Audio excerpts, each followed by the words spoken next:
I'm 32 years old, and until last Valentine's Day, I believed that if you stayed in public places, expensive places, or safe places, nothing truly bad could happen to you. My husband, Yusuf, and I chose the retreat because it was marketed as a private romantic escape.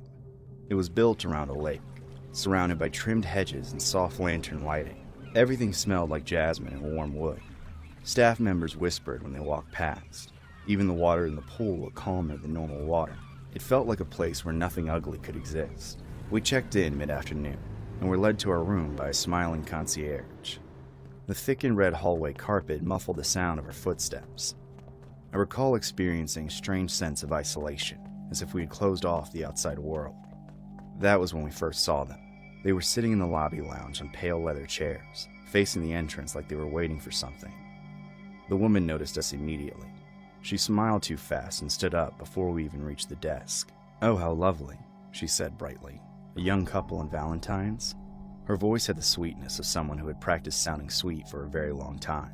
She introduced herself as Hannah. Her husband was Bates. He was thin, with watery eyes and a stooped posture that made his head tilt forward slightly, like he was always peering at the world. They congratulated us on our marriage, even though we had never told them we were married. Hannah laughed when I looked confused and said, "I can always tell." I thought that was strange, but not alarming. At first, they were simply everywhere. At breakfast, they sat 2 tables away. At the pool, they lounged in chairs just close enough to hear us talk. We walked along the lake path. They happened to be walking too, always slightly behind us. Hannah complimented my hair, then my dress, then my voice. She said I reminded her of herself when she was young. I didn't understand why that made my stomach tight. One afternoon, she asked if she could take our photo. "We collect memories," she said, holding up a small digital camera. "People we meet, moments we love." I laughed awkwardly and said yes, because refusing felt rude. Bates took the photo. He didn't blink when the flash went off. After that, they became bolder. They followed us more closely. Hannah began touching my arm when she spoke. She asked personal questions about where we lived, how long we had been married, and whether we planned to have children. When we went back to our room one evening, they walked with us all the way down the hallway. Hannah looked at her door number and read it aloud. 217, such a lovely number. That night, someone knocked on her door at nearly midnight. Yusuf opened it a crack and found Hannah smiling in the hallway. "I just wanted to say goodnight," she said. Yusuf closed the door without responding. The next morning, Bates asked if he could take another photo because the lighting the previous day had not been true. Yusuf said no, and that was when everything shifted. Hannah's smile collapsed instantly. She stared at him with an expression that felt much too intense for such a small refusal. "You should be nicer," she said quietly. "You married outside your culture, and still you do not learn how to treat people." "I'm treating you fine," he said. "You're crossing boundaries." Something in me snapped. Before I could stop myself, I punched her. It wasn't dramatic. It was fast and ugly, and driven by instinct. My fist hit her nose. There was a dull crack and a soft gasp. Blood appeared immediately. The lobby went silent. Hannah didn't scream. She touched her nose, looked at the blood on her fingers, and then smiled. It was the calmest smile I'd ever seen. She wiped the blood away with a tissue from her purse. Bates calmly raised the camera and took a photo. The flash went off. Neither of them said a word.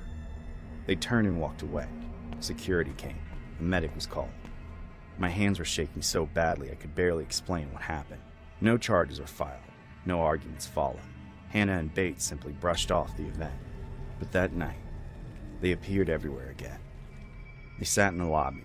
They stood near the pool. They lingered by the restaurant entrance. They never tried to speak to us. They only watched. It felt worse than before. Valentine's dinner was held in the main restaurant. Candles and roses and soft music. I wore a red dress Yusuf bought me. We danced to a romantic number and shared lots of nice moments. We tried to feel normal, but I kept scanning the room. They weren't there. After dinner, we walked through the garden path. The lawn was dimly lit. Red balloons were tied to chairs. The lake shimmered under the moonlight. We sat on a bench and talked about leaving early. All of a sudden, I heard rustling behind the bushes. Yusuf didn't hear it because he was talking to me, but I got a feeling of dread, like something very bad was about to happen. Yusuf saw me feeling nervous, so he asked me what's wrong. I was about to tell him that we should head to our room when I heard someone whisper, "Do it now." And before I could even react to it, I saw Bates coming out of the darkness holding a giant rock in his hand. He sprinted towards my husband and threw the rock, aiming at his head. Thankfully, Yusuf moved aside trying to dodge it, but the sharp end of the rock hit him on the forehead. It all happened so fast that I didn't know how to react. Yusuf screamed in pain and collapsed on the ground, grabbing his bleeding head. I started screaming for help. That's when Hannah came out from the dark, clapping and laughing like a psycho. She was constantly clapping, like a kid bursting with joy seeing something funny. I still remember her face as she laughed uncontrollably. She was so amused seeing someone bleed that I was questioning her sanity. Bates, on the other hand, stood like a statue, with a blank face. I understood this man does exactly what his wife tells him to, and he too has no conscience or sensitivity. They kept crying and screaming for the securities to come, and they finally arrived. What felt more disturbing was that even when they were carrying my injured husband inside, Hannah and Bates stood there holding their ground, like they had no fear of the consequences of their actions. While leaving, I turned to Hannah one last time, and what she said still rings in my ear at night. She grabbed my hand like she was about to make a speech. Her eyes kept moving left and right weirdly, and then she fixed her gaze on my face. She grinned ear to ear and said I was lucky Bates didn't murder my husband. She also mocked me, saying I'm in no position to complain about them, since I hit her earlier. I finally realized why they were so cool with what they did. The next morning we left the hotel. Yusuf had bandages for a week. Our Valentine's experience was ruined, and we regretted not spending it at our house. It all could have been avoided if we never went to that retreat. My dad's friend is a retired cop, and he had his sources, so I gave him details about Hannah and Bates just for a background check. I had a selfie with them on my phone, luckily, so it helped to track them down. What I got to know shocked me to my core. Hannah and Bates are brother and sisters living at the outskirts in a worn-out property. They don't mix or interact with the neighbors, but one of their oldest neighbors said that the duo is crazy. Their parents died in a weird house accident that no one could explain, and the kids moved foster houses until they reunited after turning 18. I still don't understand. If they were brother and sister, then why the hell did they introduce themselves as a couple? Maybe it's a trap to get close to other couples so they can pull off their freaky shit with them.